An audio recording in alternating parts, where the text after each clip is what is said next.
স্বৈরাচারের লুটপাটে ধ্বংস শিল্প খাত, বঞ্চিত শ্রমিকরা। মে দিবসের সমাবেশে প্রধানমন্ত্রী দ্রুত বন্ধ কারখানা চালুর আশ্বাস, দেশকে বন্ধুহীন করার ষড়যন্ত্রে সতর্ক থাকার আহ্বান।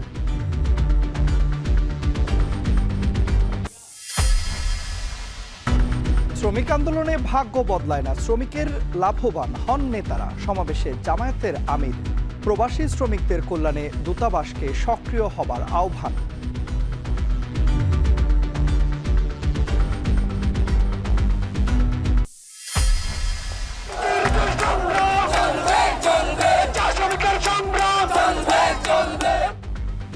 নানা আয়োজনে সারা দেশে মহান মে দিবস পালন। জেলায় জেলায় র্যালি, শ্রমিকদের ন্যায্য অধিকার নিশ্চিতের দাবি। বিশ্বজুড়েও নানা কর্মসূচি।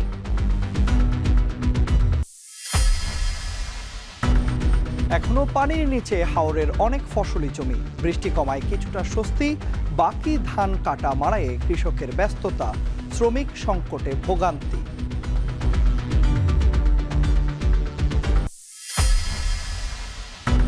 ফ্লোরিডায় লিমনের মরদেহের কাছ থেকে মেলা আরেক মরদেহ বৃষ্টির।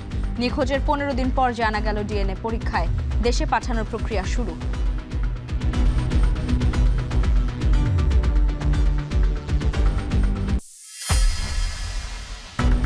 এবং নানা আয়োজন আনুষ্ঠানিকতায় সারা দেশে বুদ্ধ পূর্ণিমা পালন। বিহারে বিহারে প্রতিবিম্ব স্নান সহ মানব জাতির কল্যাণে বিশেষ প্রার্থনা। যার মাধ্যমে বা প্রদীপ প্রজ্বলনের মাধ্যমে আমরা এই দিনটিকে আমরা স্মরণ করে রাখি। তিনি এই দিনে জন্মেছিলেন, একই সাথে বোধিলাভ এবং মহাপরিনির্বাণ।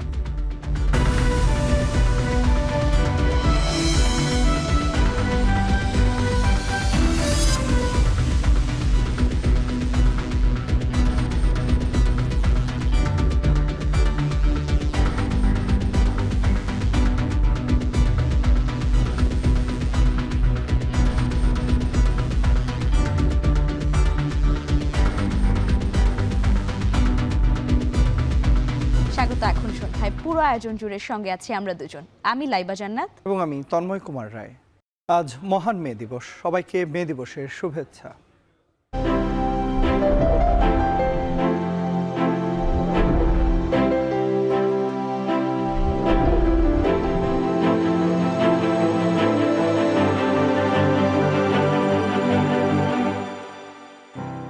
বাংলাদেশ যখনই গণতন্ত্রের পথে যাত্রা শুরু করেছে, কিছু মহল তখনই ষড়যন্ত্র শুরু করেছে। এমন মন্তব্য করে প্রধানমন্ত্রী তারেক রহমান বলেছেন, বিশ্ব দরবারে বাংলাদেশকে যারা বিতর্কিত ও বন্ধুহীন করতে চায় তাদের ব্যাপারে সতর্ক থাকতে হবে। রাজধানীতে শ্রমিক দলের সমাবেশে তিনি আরও বলেছেন, স্বৈরাচারের লুটপাটে ধ্বংস হয়েছে শিল্পখাত, বঞ্চনার শিকার হন শ্রমিকরা। বন্ধ কলকারখানা দ্রুত চালু করতে নির্দেশ দেওয়া হয়েছে বলেও জানান প্রধানমন্ত্রী। দেশে মোট শ্রমশক্তির 7 কোটিরও বেশি মানুষ শ্রমজীবী, যাদের হাতে দেশের অর্থনীতির চাকা ঘুরে। খেটে খাওয়া এসব মানুষের আন্দোলন সংগ্রামের স্বীকৃতির দিন আন্তর্জাতিক শ্রমিক দিবস। মে দিবস উপলক্ষে রাজধানীর নয়াপল্টনে বিএনপির কেন্দ্রীয় কার্যালয়ের সামনে সমাবেশের আয়োজন করে শ্রমিক দল। সমাবেশে প্ল্যাকার্ড, ফেস্টুন, ব্যানার সহ বর্ণাঢ্য সাজে যোগ দেয় শ্রমিক দলের বিভিন্ন ইউনিটের শ্রমজীবী মানুষ। জনসমুদ্রের রূপ নেয় পুরো নয়াপল্টন এলাকা। স্লোগানে স্লোগানে উঠে আসে শ্রমিকদের প্রতি রাষ্ট্রের নানা দায়বদ্ধতা। সমাবেশে বিএনপি মহাসচিব ও স্থানীয় সরকার মন্ত্রী মির্জা ফখরুল ইসলাম আলমগীর বলেন, প্রধানমন্ত্রী তারেক রহমানের নেতৃত্বে ধ্বংসস্তূপ থেকে উঠে দাঁড়াতে শুরু করেছে দেশ। এ সময় চা শ্রমিকদের প্রতি বিশেষ নজর দেওয়ার আহ্বান জানান মির্জা ফখরুল। শ্রমিক শ্রেণী যারা সবচেয়ে বেশি অবহেলিত বঞ্চিত এই সমাজে, তারা সবচেয়ে বেশি আঘাতপ্রাপ্ত হয়েছে। অথচ এই শ্রমিকেরা সব সময় পরিবর্তনের জন্য তারা প্রাণ দিয়েছে। যাদের কথা সহজে কেউ বলে না, আমাদের শ্রমিক নেতারাও বলে না, তা হচ্ছে চা বাগানের শ্রমিক। মাননীয় প্রধানমন্ত্রী অমানবিক একটা জীবনযাপন করে। এইখানে আমার মনে হয় যে আমাদের দেখা উচিত, তাদের জীবনযাত্রার মান উন্নত করার জন্য আমাদের ব্যবস্থা নেওয়া উচিত। শ্রমিকের প্রাণ। সমাবেশে প্রধানমন্ত্রী বলেন, শ্রমিকদের পাশাপাশি দেশে যারা এখনো বেকার তাদের কর্মসংস্থান তৈরি করতে বিদেশি বিনিয়োগ বাড়ানোর পদক্ষেপ নিচ্ছে সরকার। এই শ্রমিকদের পাশাপাশি আরো বহু লক্ষ হাজারো লক্ষ বেকার এখন এই দেশে রয়ে গিয়েছে, যাদের জন্য দেশে আমাদের কর্মসংস্থানের ব্যবস্থা করতে হবে, যাদের জন্য একই সাথে আমাদেরকে বিদেশেও কর্মসংস্থানের ব্যবস্থা করতে হবে। এবং সেই জন্যই আমরা বিদেশি বিনিয়োগকারী সহ দেশীয় বিনিয়োগকারীদের সাথে এরই ভিতরে আলাপ আলোচনা শুরু করেছি। হকারদের পুনর্বাসন ও কর্মসংস্থানের আশ্বাস দেন প্রধানমন্ত্রী। এছাড়া দেশকে যারা বিতর্কিত করতে চায় এবং অরাজকতা সৃষ্টি করতে চায় তাদের ব্যাপারে সতর্ক থাকার আহ্বান জানান।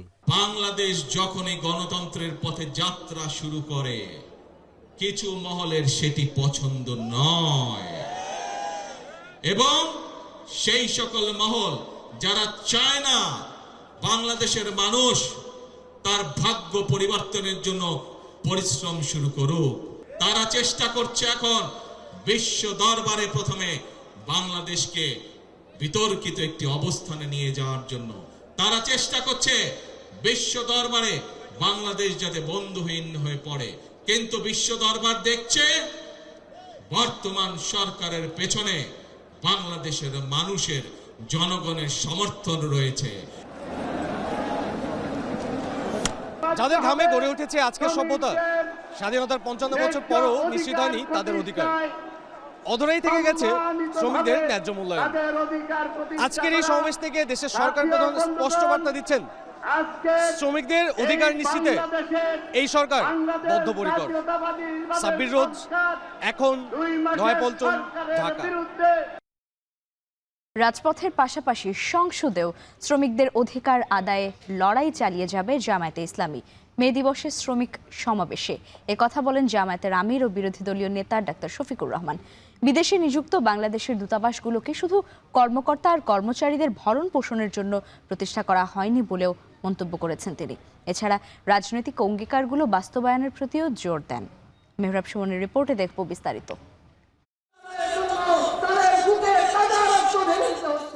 মহান মে দিবস উপলক্ষে শ্রমিকদের অধিকার আদায়ে 15 দফা দাবিতে এই সমাবেশ। আয়োজক জামায়াতের শ্রমিক সংগঠন বাংলাদেশ শ্রমিক কল্যাণ ফেডারেশন।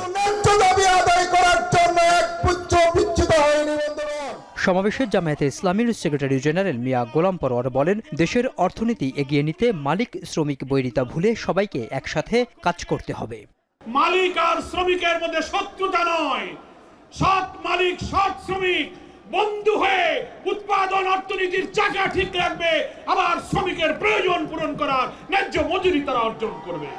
সমাবেশে প্রধান অতিথির বক্তব্যে বিরোধী দলীয় নেতা অভিযোগ করেন, শ্রমিক আন্দোলনে শ্রমিক নয় নেতাদের ভাগ্য বদলায়। রাজপথের পাশাপাশি সংসদেও শ্রমিকদের পক্ষে লড়াই চালিয়ে যাবার কথা বলেন তিনি। নেতা নেত্রীর কপালের পরিবর্তন হলেও সাধারণ শ্রমিকদের ভাগ্যের কোনো পরিবর্তন হয়নি। যতদিন সংসদের ভিতরে থাকবো, ভিতরেও যেন আপনাদের জন্য লড়াই করে যেতে পারি, আর বাইরের লড়াইও চলবে ইনশাআল্লাহ। শ্রমিক অঙ্গনের ন্যায্যতা এবং মর্যাদা যতদিন প্রতিষ্ঠিত না হবে ততদিন আমাদের লড়াই অব্যাহত থাকবে। শ্রমিকদের অধিকার ও রাজনৈতিক অঙ্গীকার বাস্তবায়নের বিষয়ে গুরুত্বারোপ করে জামায়াতের আমির বলেন, সবাই নিজেদের প্রতিশ্রুতির অন্তত 10 ভাগও বাস্তবায়ন করলে শ্রমিকদের দুঃখ দুর্দশা অনেকটাই কমে যেত। আমরা দেখতে চাই যেমন করে তাদেরকে রেমিটেন্স যোদ্ধা বলা হয়েছে, তেমন করে যেন তাদের মর্যাদাটাও তাদেরকে দেওয়া হয়। তাদের প্রয়োজনে দেশ এবং সরকার যেন তাদের পাশে দাঁড়ায়। যদি ওই সমস্ত এমবেসি এই কাজ না করতে পারে, ওখানে এমবেসি থাকারই কোনো প্রয়োজন নেই। এমবেসি কার জন্যে? এমবেসির কিছু কর্মকর্তা কর্মচারীকে লালন পোষণ করার জন্য নয়। এমবেসি ওখানে দেওয়া হয়েছে দেশের জনগণের স্বার্থকে সেখানে রক্ষা করার জন্য। সমাবেশে জুলাই আন্দোলনে গণরায় বাস্তবায়ন না হলে রাজপথে আন্দোলন চালিয়ে যাবার ঘোষণা দেন শ্রমিক নেতারা। আমরা অতীতের মতো ভবিষ্যতে আন্দোলন চালিয়ে যাব ইনশাআল্লাহ। মেহরাব সুমন, এখন, ঢাকা। এদিকে কর্মক্ষেত্রে শ্রমিকদের তুচ্ছ তাচ্ছিল্য করার সংস্কৃতি বন্ধ করার আহ্বান জানিয়েছেন এনসিপির সদস্য সচিব আক্তার হোসেন। আন্তর্জাতিক শ্রমিক দিবস উপলক্ষে রাজধানীর শাহবাগে জাতীয় জাদুঘরের সামনে জাতীয় শ্রমিক শক্তির সমাবেশে এই আহ্বান জানান তিনি। আক্তার হোসেন বলেছেন, দারিদ্র্যের কারণে শ্রমিকের সন্তানেরা লেখাপড়া করার সুযোগ থেকে বঞ্চিত হয়ে বংশানুক্রমিতভাবে শ্রমঘানি শ্রমের ঘানি টানতে বাধ্য হচ্ছে। ২৪-এর আন্দোলন বৈষম্যের বিরুদ্ধে যে আওয়াজ তোলা হয়েছিল তার ভিত্তিতে রাষ্ট্র ও সমাজ এই কাঠামোগত বিভাজন দূর করার আহ্বান জানান তিনি। সমাবেশে এনসিপির যুগ্ম আহ্বায়ক আব্দুল হান্নান মাসুদ প্রতিটি পেশার জন্য ন্যূনতম মজুরি ও ন্যায্য পারিশ্রমিক নির্ধারণের দাবি জানান। সমাবেশে শ্রমিকদের যথাযথ সম্মান দেয়া ও সব ক্ষেত্রে তাদের মর্যাদা নিশ্চিতের আহ্বান জানান বক্তারা। তারা দেশের অর্থগুলো বিদেশে পাচার করতে হবে। সবাইকে প্রত্যেকটা শ্রমিকের মর্যাদা নিশ্চিত করা হোক, যাতে করে একজন রিক্সা চালকের সাথে 5 টাকার বার্গেনিং করে কেউ যেন তার গায়ে হাত তুলতে না পারে সেই নিশ্চয়তা প্রদান করা হোক। যাতে করে একজন জেলের নদী থেকে মাছ ধরে আনলে তার মাছ জোর করে কোনো রাজনীতিবিদ কিংবা কোনো মাফিয়া জোর করে নিয়ে যেতে না পারে কম দাম দিয়ে, সেই মর্যাদা তার নিশ্চিত করা হোক। হাজার হাজার কোটি টাকা যে তারা লুটপাট করলো তারা বৈধতা পাবে, আবার তারা লুটপাট করবে। বাংলাদেশে ব্যাংক খাতগুলোকে ধ্বংস করা হবে, অর্থনীতিকে ধ্বংস করা হবে। তার মধ্য দিয়ে এদেশের শ্রমিকেরা, মেহনতি মানুষেরা, তাদের মজুরিকে বাধাগ্রস্ত করা হবে, তাদের জীবনমানকে কমিয়ে নিয়ে আসা হবে। বাংলাদেশকে অর্থনীতিকে একটা খাদের কিনারায় নিয়ে গিয়ে দাঁড় করানো হবে, এমন ধরনের আইন সংসদে পাশ করানো হয়েছে। সারা দেশে নানা আয়োজনের মধ্য দিয়ে পালিত হচ্ছে আন্তর্জাতিক মে দিবসের র্যালি, আলোচনা সভা সহ নানান কর্মসূচিতে শ্রমিকরা জানান তাদের বঞ্চনার কথা, দাবি তুলে ধরেন ন্যায্য অধিকারের। প্রতিনিধিদের পাঠানো তথ্য ও ছবিতে বিস্তারিত থাকছে প্রতিবেদনে। শ্রমিকদের আত্মদানকে স্মরণ ও ন্যায্য অধিকার প্রতিষ্ঠার দাবি নিয়েই সারা দেশে নানা আয়োজনে পালিত হয় মহান মে দিবস। দিবসটি উপলক্ষে নীলফামারীতে সকালে বিভিন্ন শ্রমিক সংগঠন শহরের কেন্দ্রীয় শহীদ মিনার থেকে জেলা প্রশাসনের র্যালিতে অংশ নেয়। আলোচনায় শ্রমিকদের অধিকার ও বিভিন্ন দাবি দেওয়া প্রশাসনের কাছে তুলে ধরেন নেতারা। চট্টগ্রামেও সভা সমাবেশ ও বর্ণাঢ্য র্যালি করেছে শ্রমিকদের নানা সংগঠন। শহরের চেরাগি মোড় থেকে র্যালি বের করে বাংলাদেশ ট্রেড ইউনিয়ন কেন্দ্র। যোগ দেয় চা বাগান শ্রমিক, হোটেল মোটেল, মেডিকেল ও পরিবহন শ্রমিকরা। কোথায় কোথায় চাকরি চাঁদাই, কোথায় কোথায় শ্রমিকদেরকে নির্যাতন করা হয়, কোথায় কোথায় শ্রমিকদেরকে নানানভাবে নাজেহাল করা হয়। বরিশাল নগরীর অশ্বিনী কুমার হলে শ্রমিক সমাবেশ করে সমাজতান্ত্রিক শ্রমিক ফ্রন্ট। সমাবেশ শেষে নগরীর সদর রোড থেকে লাল পতাকা মিছিল করে তারা। এ সময় শ্রমিকদের 8 ঘন্টা কাজ, ন্যায্য মজুরি, ট্রেড ইউনিয়ন অধিকার নিশ্চিত করা সহ বিভিন্ন দাবি তুলে ধরেন শ্রমিকরা। শ্রমিক ছাড়া কোনো দেশের অর্থনীতি চলবে না, ফলে শ্রমিকদেরকে যথোপযুক্ত মজুরি দিতে হবে। শ্রমিকের ন্যায্য অধিকার আদায়ে বগুড়ায় পালিত হয়েছে মে দিবস। জেলা প্রশাসন ও শ্রম অধিদপ্তরের আয়োজনে বর্ণাঢ্য র্যালির পর জেলা পরিষদ মিলনায়তনে আলোচনা সভার আয়োজন করা হয়। এদিকে রাজশাহী, ময়মনসিংহ ও সিলেটে নানা আয়োজনে পালিত হয়েছে মহান মে দিবস। দিবসটির তাৎপর্য তুলে ধরে ব্যানার ফেস্টুন নিয়ে সিটি কর্পোরেশনের প্রশাসক সহ বিভিন্ন শ্রমিক সংগঠনের নেতা ও সাধারণ শ্রমিকরা শোভাযাত্রা বের করেন। শ্রম দিবসের চেতনাকে ধারণ করে শোষণমুক্ত কর্মপরিবেশ গড়ার আহ্বান জানিয়ে কুষ্টিয়ায় পালিত হয়েছে দিবসটি। এদিকে রাজবাড়ীতে হোটেল শ্রমিকরা তাদের দাবি আদায়ের অংশ হিসেবে হোটেল বন্ধ রাখার ঘোষণা দেয়। এতে কিছু স্থানে মালিকপক্ষ ও শ্রমিকদের মধ্যে উত্তেজনার সৃষ্টি হয়। পরে শ্রমিক নেতারা ঘটনাস্থলে এসে পরিস্থিতি নিয়ন্ত্রণে আনে। এছাড়াও দিনাজপুর, নওগাঁ, বরগুনা, ঠাকুরগাঁও, সাতক্ষীরা, পাবনা সহ সারা দেশে নানাভাবে পালিত হয়েছে মহান মে দিবস। নাজমুস সাকিব সামি, এখন। ন্যায্য মজুরি ও নিরাপদ কাজের পরিবেশের দাবিতে নানা আয়োজনের মধ্য দিয়ে বিশ্বব্যাপী পালিত হচ্ছে মহান মে দিবস। প্রতি বছরের মতো এবারও পদযাত্রা, সমাবেশ ও নানা আয়োজনে নিজেদের দাবি দাওয়া উত্থাপন করেছেন শ্রমিকরা। আর্জেন্টিনার প্রেসিডেন্ট মিলেইয়ের শ্রমিক নীতির বিরুদ্ধে লড়াই আরও তীব্র করার অঙ্গীকার নিয়ে মে দিবসে রাজপথে নামেন আর্জেন্টাইন শ্রমিকরা। এদিন হাজার হাজার শ্রমিক রাজধানী বুয়েন্স এইরেসের প্লাজা দে মায়োর দিকে মিছিল নিয়ে এগিয়ে যায়। স্লোগানে মুখরিত এই কর্মসূচিতে ইউনিয়ন নেতারা সরকারের অর্থনৈতিক ও শ্রম নীতির নিন্দা জানান। এছাড়া ভেনেজুয়েলায় বেতন বাড়ানোর দাবিতে রাস্তায় নেমেছেন দেশটির সরকারি কর্মচারীরা। অন্যদিকে দেশব্যাপী শ্রমিকদের ভ্রমণের হিড়িকের মধ্য দিয়ে মে ডের ছুটি শুরু হয়েছে চীনে। ছুটি কাটাতে লাখ লাখ মানুষ ট্রেন, সড়কপথ, ফেরি ও বিমানে করে বিভিন্ন গন্তব্যে ঘুরতে যাচ্ছেন। টানা বৃষ্টি আর উজান থেকে আসা পাহাড়ি ঢলে তলিয়ে গেছে হাওড় অঞ্চলের কৃষিক্ষেত। তবে গেল 24 ঘন্টায় বৃষ্টি না হয় কিছুটা স্বস্তিতে রয়েছেন কৃষকেরা। তবে শ্রমিক সংকটে ধান কাটা এবং মাড়াইয়ের কাজে ভোগান্তি সুনামগঞ্জ এবং জামালপুরের কৃষকদের। নেত্রকোনায় প্রায় অর্ধেক ধান তুলে ফেলেছেন কৃষকেরা। দ্রুত পানি না নামলে দীর্ঘমেয়াদী ক্ষতির আশঙ্কা শেরপুরের কৃষকদের। এদিকে কিশোরগঞ্জে আজও বৃষ্টিপাত অব্যাহত রয়েছে। প্রতিনিধিদের পাঠানো তথ্য ছবিতে দেখুন বিস্তারিত। উজান থেকে নামা ঢল ও টানা বৃষ্টি নিয়ে কয়েকদিন ধরেই দুশ্চিন্তায় ছিলেন সুনামগঞ্জের হাওরের কৃষক। তবে গেল 24 ঘন্টায় বৃষ্টি না হয় কিছুটা স্বস্তি ফিরেছে। এই সুযোগে হাওরের অবশিষ্ট ধান দ্রুত কেটে ঘরে তুলছেন কৃষক। পাশাপাশি কাটা ধান দ্রুত মাড়াই ও শুকাতে ব্যস্ত সময় পার করছেন তারা। তবে শ্রমিক সংকটে ভোগান্তি পোহাতে হচ্ছে কৃষকদের। মেশিন দিয়ে বাঙ্গাই না এর ফলে মধ্যে ঠিকই মাইরা তুইছি তা গেরা উঠতে রইতে ভাবে ফুকাইতে পারছি না, একবারে সবটা মিনাশ হয়ে গেছে। কৃষকের ধান কাটা পারে তো সব শ্রমিক করলে আর ধান কাটার সংকট পড়তো না, কৃষক সকল আর ভুক্তভোগী হইতো ধান কাটার লাই। 2 কের ক্ষেত কাটছি আর 2 কের ক্ষেত গেছে পানির তলে, এক কান্তে কাটতে না নৌকা দিয়ে ফলাইছি। এদিকে গতকাল বৃহস্পতিবার রোদের দেখা মিললেও আজ সকাল থেকে আবারও বৈরী আবহাওয়ায় বদলে গেছে কিশোরগঞ্জের বোরো ফসলের চিত্র। বাড়ছে পানি, তলিয়ে যাচ্ছে বোরো ধান। জেলায় এখন পর্যন্ত প্রায় 6,500 হেক্টর বোরো ধানি জমি পানির নিচে চলে গেছে। এতে ক্ষতিগ্রস্ত হয়েছেন প্রায় 21,000 কৃষক। কালকে দিনটা ভালো ছিল, আজকে হঠাৎ করে আবার দিনটা আবার খারাপ করছে। এদিক ডুবে গেছে গা, এদিকটা তো দেখতে আছেন, এই যে একজনে কাটতেছে, আমি থেকে কেটে নিয়ে আসতেছে। বৃষ্টি আইলে তো আমরা আর ধান লওয়ানোর সম্ভব নাই। জামালপুরে টানা কয়েকদিনের ভারী বৃষ্টি ও কালবৈশাখী ঝড়ে বোরো ধান, পাট, আখ, ভুট্টা, সবজি সহ বিভিন্ন ফসলের ব্যাপক ক্ষতি হয়েছে। জামালপুর জেলা কৃষি সম্প্রসারণ অধিদপ্তর জানিয়েছে, চলতি বোরো মৌসুমে 1,26,385 হেক্টর জমিতে বোরো ধান চাষ হয়েছে। কয়েকদিনের ভারী বৃষ্টিতে 1,025 হেক্টর জমির পাকা ও আধা পাকা ধান তলিয়ে গেছে। অন্যদিকে রোদ ও শ্রমিক সংকটের কারণে কাটা ধান মাড়াই এবং শুকাতে পারছে না কৃষকরা। আমি এক একর ধান কাটছি, পানি বাঁচাতে আমি ফুকা পাইতেছি না, 100 টাকা শেষ আমার, আর মনে আর 8-10 কুইন্টাল ধান কাটতে আছে। গেল কয়েকদিনের টানা বৃষ্টিতে তলিয়ে যাওয়া ধান রক্ষায় আপ্রাণ চেষ্টা চালিয়ে যাচ্ছেন নেত্রকোনার কৃষকরা। ইতিমধ্যে প্রায় অর্ধেক ধান তোলা হয়েছে। এখন পর্যন্ত নেত্রকোনায় প্রায় 10,000 হেক্টর ফসলি জমি পানিতে ডুবে গেছে। একই অবস্থা শেরপুরেও।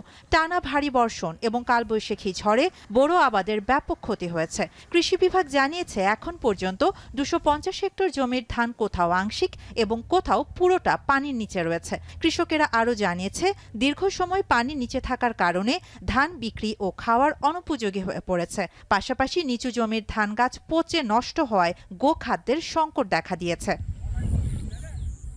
শাহানা জাহান, এখন। সিলেটবাসীর দীর্ঘ প্রতীক্ষার পর 2রা মে সিলেট যাচ্ছেন প্রধানমন্ত্রী তারেক রহমান।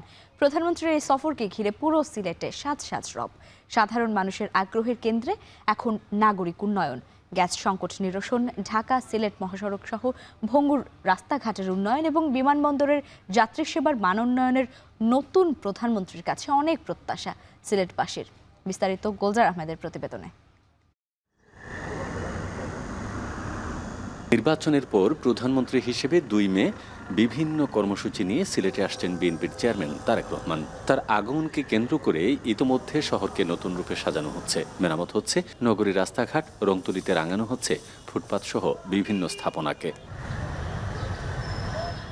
প্রধানমন্ত্রীর এই আগমন সিলেটের মানুষের জন্য কেবল একটি রাজনৈতিক সফর নয়, এটি নতুন উন্নয়নের স্বপ্নের সূচনা লগ্ন, এমনটাই প্রত্যাশা সাধারণ নাগরিকদের। দীর্ঘদিন ধরে গ্যাস সংকট, ভঙ্গুর রাস্তাঘাট এবং ঢাকা সিলেট মহাসড়ক 6 লেনে উন্নীত করার কাজের ধীরগতি প্রধানমন্ত্রীর এই সফরে অনেকটাই গতি পাবে বলে আশা তাদের।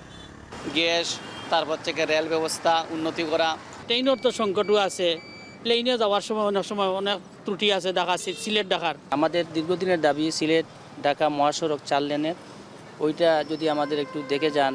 এদিকে প্রধানমন্ত্রীর আগমনকে কেন্দ্র করে স্থানীয় বিএনপি ও অঙ্গ সংগঠনগুলোর তরফ থেকে নেওয়া হচ্ছে সর্বোচ্চ প্রস্তুতি। তারা বলছেন, প্রধানমন্ত্রীর আগমন স্থানীয় বিএনপির সাংগঠনিক শক্তিকে আরও সুসংহত করবে এবং স্থানীয় উন্নয়নের ক্ষেত্রে নতুন গতি সঞ্চার করবে। সর্বোচ্চটুকু আমরা দিয়ে নেতাকর্মীরা ওনার আগমন এবং প্রস্থানকে আমরা সুন্দরভাবে করতে চাই।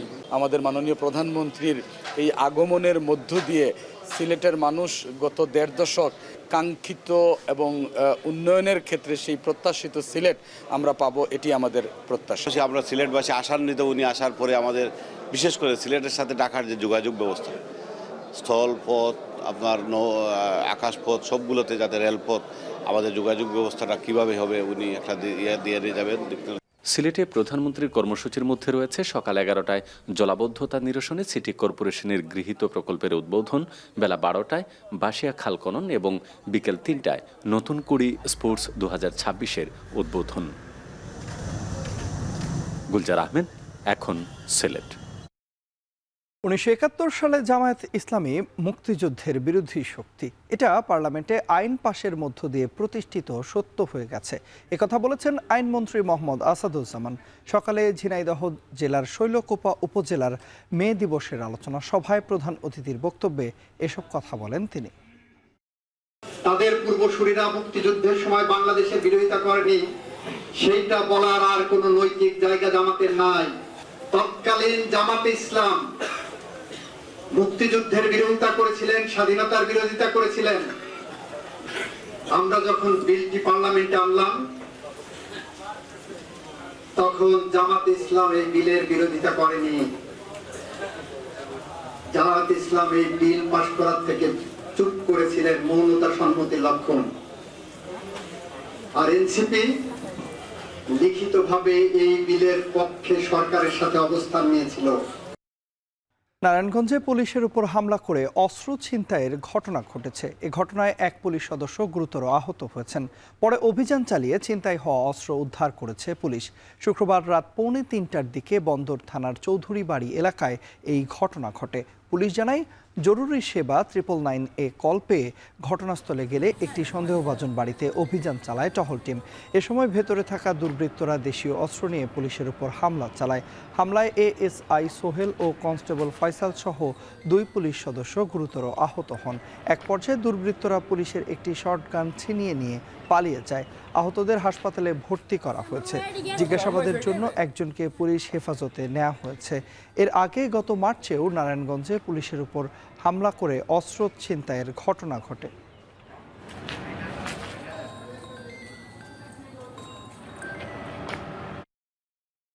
ফ্লোরিডায় বাংলাদেশি শিক্ষার্থী জামিল লিমনের মরদেহের কাছ থেকে পাওয়া খণ্ডিত মরদেহ নিখোঁজ আরেক বাংলাদেশি শিক্ষার্থী নাহিদা সুলতানা বৃষ্টির বলে জানিয়েছে স্থানীয় পুলিশ। নিখোঁজের 15 দিন পর ডিএনএ পরীক্ষায় এই তথ্য পাওয়া গেছে। ওয়াশিংটনে বাংলাদেশ দূতাবাসের প্রেস মিনিস্টার গোলাম মুর্তজা জানান, শুক্রবার বৃষ্টির পরিবারের আবেদনের প্রেক্ষিতে তার মরদেহ দ্রুত দেশে ফেরত পাঠাতে যৌথভাবে কাজ করছে ওয়াশিংটনের বাংলাদেশ দূতাবাস ও মায়ামির বাংলাদেশ কনস্যুলেট। গেল 26 এপ্রিল হাওয়ার্ড ফ্র্যাঙ্কল্যান্ড ব্রিজের কাছে লিমনের মরদেহের আশপাশ থেকে আরেকটি মরদেহের খণ্ডিত অংশ উদ্ধার করে পুলিশ। পরে ফরেনসিক পরীক্ষা শেষে ফ্লোরিডা পুলিশ জানায়, উদ্ধার হওয়া মরদেহটি নাহিদা বৃষ্টির। গেল 24 এপ্রিল উদ্ধার হওয়া লিমনের মরদেহ শনিবার দেশে পাঠানোর কথা রয়েছে, যা ঢাকায় সোমবার পৌঁছানোর কথা। নানা আয়োজন ও আচারের মধ্য দিয়ে সারা দেশে বুদ্ধ পূর্ণিমা পালন করেছেন বৌদ্ধ ধর্মাবলম্বীরা। দিনটিকে কেন্দ্র করে সকাল থেকেই সারা দেশে বৌদ্ধ বিহারগুলোতে চলে নানা আনুষ্ঠানিকতা। এ সময় জগৎ ও মানব জাতির শান্তি ও কল্যাণ কামনায় করা হয় বিশেষ প্রার্থনা। সহকর্মীদের পাঠানো তথ্য ও চিত্রে বিস্তারিত থাকছে প্রতিবেদনে। গৌতম বুদ্ধের জন্ম, বুদ্ধত্ব লাভ ও পরিনির্বাণ, এই ত্রিস্মৃতি বিজড়িত পবিত্র বৈশাখী পূর্ণিমায় নানা আয়োজনে পালন করা হয় বৌদ্ধ সম্প্রদায়ের প্রধান ধর্মীয় উৎসব বুদ্ধ পূর্ণিমা। যথাযোগ্য ধর্মীয় ভাবগাম্ভীর্য ও উৎসবমুখর পরিবেশে চট্টগ্রামে ভোর থেকেই নগরের নন্দনকানন সহ বিভিন্ন বৌদ্ধ বিহার ও মন্দিরে শুরু হয় নানা আনুষ্ঠানিকতা। উৎসব ঘিরে প্রতিটি বিহার ও গুরুত্বপূর্ণ মোড়ে কড়া নিরাপত্তা ব্যবস্থা নেয় আইন শৃঙ্খলা বাহিনী। তিনি এই দিনে জন্মেছিলেন, একই সাথে বোধিলাভ এবং মহাপরিনির্বাণ। প্রদীপ প্রজ্বলনের মাধ্যমে আমরা এই দিনটিকে আমরা স্মরণ করে রাখি। নগরের নন্দনকানন বৌদ্ধ বিহার থেকে একটি বর্ণাঢ্য শান্তি শোভাযাত্রা বের করা হয়। সকাল থেকে বৌদ্ধ ধর্মাবলম্বীরা বিহার প্রাঙ্গণে মোমবাতি প্রজ্বলন ও গৌতম বুদ্ধের প্রতিবিম্ব স্নানে অংশ নেন। জগৎ ও মানবজাতির শান্তি ও কল্যাণ কামনায় করা হয় বিশেষ প্রার্থনা। এটাকে অর্জন করার জন্য যদি মানুষ আগ্রহশীল হয় তাহলে সম্প্রীতি, মমত্ববোধ, ভ্রাতৃত্ববোধ, অশান্ত বিশ্বের শান্তি সুখ কামনা হবে। রাঙামাটিতে সবচেয়ে বড় আয়োজন ছিল জেলার রাজবন বিহারে। সকালে শহরের জিমনেশিয়াম মাঠ প্রাঙ্গণ থেকে বুদ্ধ ধাতু প্রদর্শনের পাশাপাশি ধর্মীয় শোভাযাত্রা বের হয়। শোভাযাত্রায় ধর্মীয় পতাকা হাতে অংশ নেন সব বয়সী পুণ্যার্থী। এছাড়াও মঙ্গল কামনায় বুদ্ধ মূর্তি দান, অষ্ট পরিষ্কার দান সহ নানা আচার ও আনুষ্ঠানিকতা পালন করা হয়। এ সময় দেশ ও সকল প্রাণীর সুখ শান্তি কামনা করেন পুণ্যার্থীরা। আমরা বুদ্ধকে স্নান করালাম আর প্রাণীমুক্ত করলাম। অনুষ্ঠানে পার্বত্য চট্টগ্রামের শান্তি ও সমৃদ্ধি কামনা সহ দেশ ও বিশ্বের শান্তি ও মঙ্গল কামনা করে বুদ্ধ পূর্ণিমার আনুষ্ঠানিকতা শেষ করেন রাজবন বিহারের আবাসিক প্রধান প্রজ্ঞালঙ্কার মহাস্থবির। আমাদের বাংলাদেশের উন্নতি সমৃদ্ধি প্রার্থনা করছি এবং বিশ্বের সকল মানবের সুখ শান্তি মঙ্গল বয়ানুক, কল্যাণ বয়ানুক। এদিকে কক্সবাজারেও নানা আয়োজনে উদযাপন হচ্ছে বুদ্ধ পূর্ণিমা। সকাল থেকেই বৌদ্ধ ভিক্ষু, শ্রামণ ও ধর্মপ্রাণ অনুসারীরা গভীর শ্রদ্ধা ও ভক্তি ভরে এসব আচার অনুষ্ঠানে অংশ নেন। উৎসব ঘিরে বিভিন্ন সামাজিক ও ধর্মীয় সংগঠনের উদ্যোগে আয়োজন করা হয় বর্ণাঢ্য শোভাযাত্রা, ধর্মসভা ও সাংস্কৃতিক অনুষ্ঠান। সকলে যেন দুঃখ থেকে মুক্তি লাভ করে এবং সুন্দর জীবন যাপন করতে পারে, এটাই আজকের দিনটা আমরা প্রার্থনা করতেছি। এছাড়াও সারা দেশে ধর্মীয় ভাব গাম্ভীর্য ও উৎসবমুখর পরিবেশে উদযাপন হয় বুদ্ধ পূর্ণিমা। নাজমুস সাকিব, সামি, এখন। তন্ময়, পশ্চিমবঙ্গের বিধানসভা নির্বাচন চলছে আর এই নির্বাচন শেষে এবার ভোট গণনা কেন্দ্র নিয়ে কিন্তু তৃণমূল আর বিজেপির মধ্যে একটা পাল্টাপাল্টি অভিযোগের সুর উঠেছে। একই সঙ্গে আমরা দেখেছি পোস্টাল ব্যালটে কারচুপির অভিযোগে ভোট গণনা কেন্দ্রের সামনে রাতভর পাহারায় ছিলেন তৃণমূল নেত্রী মমতা বন্দ্যোপাধ্যায় এবং অন্যান্য যারা রয়েছেন তার সঙ্গে নেতাকর্মীরা, তারা পাহারা দিয়েছেন সেই ভোট কেন্দ্রগুলো। এবং একই সাথে কিন্তু বিজেপির কর্মী সমর্থকরা তারাও কিন্তু ভোট কেন্দ্রের পাহারায় ছিলেন। আমরা প্রতিবেদনে দেখে আসব বিস্তারিত। আগামী 4 মে সোমবার পশ্চিমবঙ্গ বিধানসভা নির্বাচনের 294টি আসনের ভোটের ফলাফল জানানো হবে। ভোট গ্রহণ শেষে এখন চলছে গণনার শেষ মুহূর্তের প্রস্তুতি। বুধবার রাত থেকেই বেশ কয়েকটি সংস্থার বুথ ফেরত জরিপে পশ্চিমবঙ্গে বিজেপির এগিয়ে থাকার ইঙ্গিত পাওয়া গেছে। তৃণমূল প্রার্থী মমতার দাবি, অর্থের বিনিময়ে জরিপের ফলাফল নিজেদের পক্ষে দেখাতে বাধ্য করেছে বিজেপি। শুধু তাই নয়, গণনায় কারচুপি হতে পারে এমন শঙ্কায় দলীয় কর্মীদের স্ট্রং রুম ও ভোট গণনা কেন্দ্রগুলিতে পাহারা দেওয়ার নির্দেশ দেন মমতা। এরপরই কলকাতার ক্ষুদিরাম ভোট গণনা কেন্দ্রের সামনে পাহারায় বসেন তৃণমূলের নেতাকর্মীরা। মানিকতলা, বেলেঘাটা, শ্যামপুকুর, জোড়াসাঁকো, এন্টালি, চৌরঙ্গি এবং কাশীপুর বেলগাছিয়া এই আসনগুলোর ইভিএম নিয়ে আসা হয়েছে এই কেন্দ্রে। সিসিটিভি সহ নিরাপত্তায় চলছে 24 ঘন্টার নজরদারি। সুনির্দিষ্ট পরিচয়পত্র ছাড়া কাউকেই ভিতরে ঢুকতে দেওয়া হচ্ছে না। তবে ফলাফল প্রকাশের আগেই ভোট কারচুপি নিয়ে বিতর্কে জড়ালেন তৃণমূল ও বিজেপির কর্মী সমর্থকরা। ভোট গণনা কেন্দ্রের ভিতরে বহিরাগত লোক ঢুকেছে বলে অভিযোগ তৃণমূলের। এ সময় বিজেপির বেশ কয়েকজন নেতাকর্মী ক্ষুদিরাম কেন্দ্রে ছুটে আসেন। পাল্টাপাল্টি স্লোগানে এক পর্যায়ে দুই পক্ষের মধ্যে দেখা দেয় বিশৃঙ্খলা। এদিকে ভবানীপুরের শাখাওয়াত মেমোরিয়াল স্কুলের ভোট গণনা কেন্দ্রে উপস্থিত হন তৃণমূল প্রার্থী মমতা বন্দ্যোপাধ্যায়। তিনি হুঁশিয়ারি দেন, কেউ যদি ইভিএম লুটের চেষ্টা করে তাহলে জীবন মরণ লড়াই হবে। আমার কথা হচ্ছে, অধিকার প্রত্যেকেরই আছে। রাজ্য পুলিশ নিজেরা যদি নিজেদের দায়িত্ব পালন না করে, এখন তো আমার হাতে নেই, ইলেকশন কমিশনের আছে, তারা যদি নিজেদের দায়িত্ব তারা পালন করতে না পারে তাদের ব্যর্থতা। জবাবে প্রতিদ্বন্দ্বী বিজেপি প্রার্থী শুভেন্দু অধিকারী সামাজিক মাধ্যমে লেখেন, এই আসনে মমতা যতই চেষ্টা করুক নিয়মের বাইরে গিয়ে বাড়তি সুবিধা নিতে পারবেন না। এই এজেন্টরা বুঝতে চায়নি, তো কাউন্টিং এ কে যাবে? কাউন্টিং ওদের লোকই যাবে। যদিও ভোট কারচুপির অভিযোগ অস্বীকার করে মুখ্য নির্বাচনী কর্মকর্তা মনোজ আগরওয়াল জানান, তৃণমূলের অভিযোগ ভিত্তিহীন ও মিথ্যা। जो पोस्टल बैलेट है उसका नियम यह है कि आप उसे 8 डिस्ट्रिक्ट्स गए हैं। এসব ঘটনার পরেই 2টি ভোট গণনা কেন্দ্রেই নতুন করে জোরদার করা হয়েছে কড়া নিরাপত্তা ব্যবস্থা। পাশাপাশি জনসমাগম নিষিদ্ধে জারি করা হয় 163 ধারা। দীপক দেবনাথ, এখন, কলকাতা। তাই আমরা খেলার খবর জানাবো এবার। নিউজিল্যান্ডের বিপক্ষে টি-20 সিরিজ জয়ের সামনে বাংলাদেশ এবং সাগরিকায় দ্বিতীয় টি-20 পরিত্যক্ত হওয়ার পর মিরপুরেও রয়েছে বৃষ্টির শঙ্কা। তবে তন্ময়, যদি বলি যে উভয় দলের ক্রিকেটাররা কিন্তু মাঠে সিরিজটা খেলেই জেতার আশা করছেন। সেই সঙ্গে জানাতে চাই যে শনিবার শেরেবাংলা স্টেডিয়ামে আমাদের ম্যাচটি গড়াবে দুপুর 2টায়। বাকিটা জানাচ্ছেন রেজাউল করিম, তার প্রতিবেদনে দেখে আসবো। দীর্ঘ 5 বছর পর নিউজিল্যান্ডের বিপক্ষে টি-20তে সিরিজ জয়ের সামনে বাংলাদেশ। এর আগে 2021 সালে প্রথমবারের মতো 5 ম্যাচের টি-20 সিরিজে 3-2 ব্যবধানে জেতে টাইগাররা। সফরকারীদের বিপক্ষে ওয়ানডে সিরিজে জিতে এরই মাঝে আত্মবিশ্বাসে ভরপুর বাংলাদেশ। প্রথম টি-20তে ফলাফলও বাংলাদেশের পক্ষে।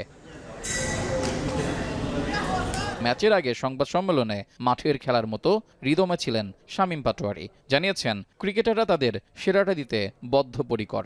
আমরা লাস্ট টি-20 অনেকগুলো সিরিজ আমরা উইন করতে পেরেছি। সো এটা আসলে আমাদের টিমের মধ্যে একটা ভালো একটা বন্ডিং হয়েছে। সো আনফর্চুনেটলি আমরা ওয়ার্ল্ড কাপটা মিস করে ফেলেছি, এটা তো কিছু করার নেই। তাও আমরা অনেক ভালো প্রিপেয়ার ছিলাম, আমাদের ভালো একটা অপরচুনিটি আছে সিরিজ জিতার অবশ্যই। সো আমরা চাইবো যে অবশ্যই জিতার জন্য খেলা। সাগরিকায় দ্বিতীয় টি-20 ভেস্তে যাওয়ার পর মিরপুরে রয়েছে বৃষ্টি শঙ্কা। যদি বৃষ্টিতে শেষ টি-20 পরিত্যক্ত হয় তাহলে উপকার হবে বাংলাদেশেরই। তবে নিউজিল্যান্ডের অলরাউন্ডার ফক্সক্রফট মনে করেন শেষ ম্যাচ জিতে সিরিজের সমতায় আসবে কিউইরা। He played a magnificent knock at the back end, obviously putting us death bowlers under pressure. And again, that's probably an area we've got to look at and be better tomorrow. Obviously that shot was incredible. And it's sort of like, obviously, a lot of guys haven't played against him, so we know we've done our scouting now, and hopefully we can come up with a good plan tomorrow and eliminate those shots again. So yeah. নিউজিল্যান্ডের বিপক্ষে শেষ টি-20তে প্রভাবক হিসেবে কাজ করবে বৃষ্টি নাকি মিরপুরের wicket. ক্রিকেটাররা অবশ্য বৃষ্টি নিয়ে ভাবছেন না, মাঠে খেলেই ফলাফল বের করতে চান নিজেদের পক্ষে। মিরপুরের শেরেবাংলা ক্রিকেট স্টেডিয়াম থেকে রেজাউল করিম, এখন, ঢাকা। আর ছিল এখন সন্ধ্যায়। এখন টেলিভিশন ওয়েবসাইটে দেখতে ভিজিট করুন এখন.tv। ফেসবুকে দেখুন facebook.com/tv.এখন এবং ইউটিউবে দেখুন youtube.com/c/echontv।